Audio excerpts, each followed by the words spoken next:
А, има ли криза? Има, ама в другия свят се е жил.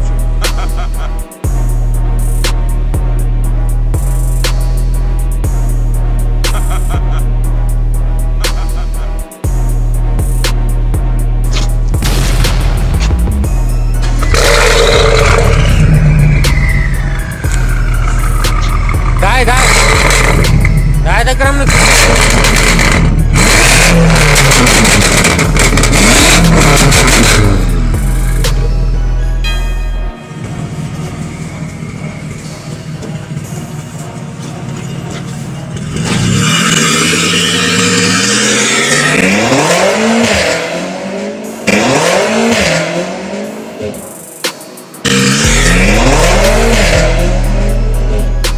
Това беше небезизвестният собственик на студио Иванови, който организира превоз на VIP персони, сватби, кръщенета и всякакви празненства.